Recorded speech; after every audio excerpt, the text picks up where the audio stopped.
Hello everyone, welcome to my favorite class, Learning Without Stress.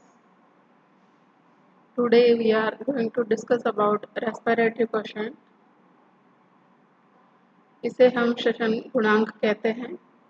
सबसे पहले हम respiration के बारे में जानेंगे। रेस्पिरेशन सिंपली वो प्रोसेस है जहाँ पर हम ऑक्सीजन को लेते हैं और CO2 को बाहर निकालते हैं। ऑक्सीजन यहाँ पर क्या काम में आ रही है? वो कॉम्प्लेक्स ऑर्गेनिक कंपाउंड्स के ऑक्सीडेशन में काम आती है, जिससे कि एनर्जी बनती है और वो ATP के रूप में स्टोर हो जाती है।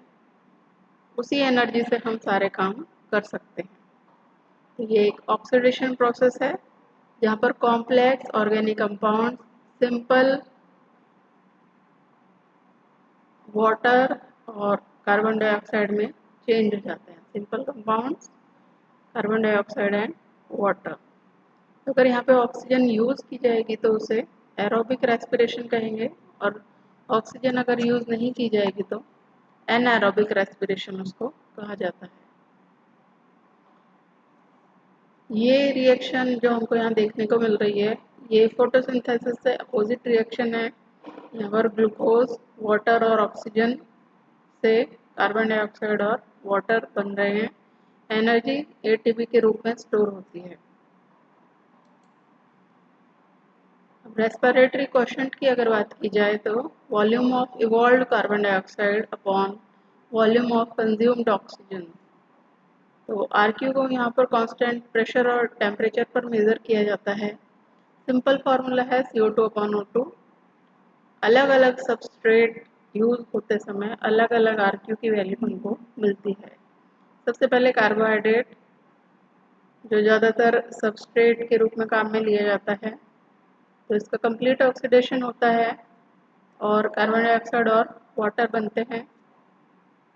यहाँ पे 6 ऑक्सीजन और 6 कार्बन डाइऑक्साइड, तो 6/6 इक्वल टू 1 हमको यहाँ पर RQ मिल जाता है। तो कंप्लीट ऑक्सीडेशन है, इसीलिए हमको 1 यहाँ पर मिला है। अगर O2 वहाँ पर प्रेजेंट ना हो तो RQ भी चेंज हो जाएगा। यहाँ पे O2 कंज्यूम नहीं हो रही है तो 0 O2 और 2 CO2 बाहर निकल रहा है। Carbon dioxide 2/0 equal to infinite. तो ये एनारोबिक रेस्पिरेशन के समय ये कंडीशन देखी जाती है।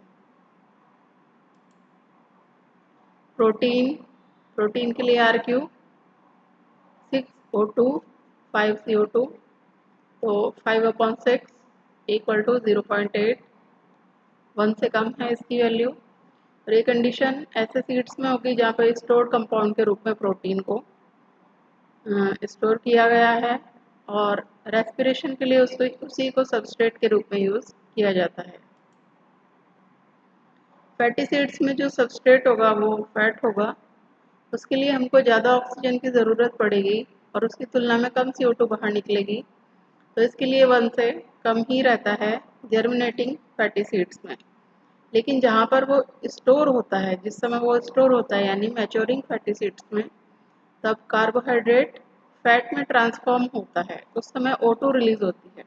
तो वही O2 जो है वो रेस्पिरेशन में यूज कर ली जाती है। तो यहाँ पर जो कंज्यूम्ड O2 है वो CO2 की तुलना में कम होती है और RQ 1 से ज़्यादा आ जाता है।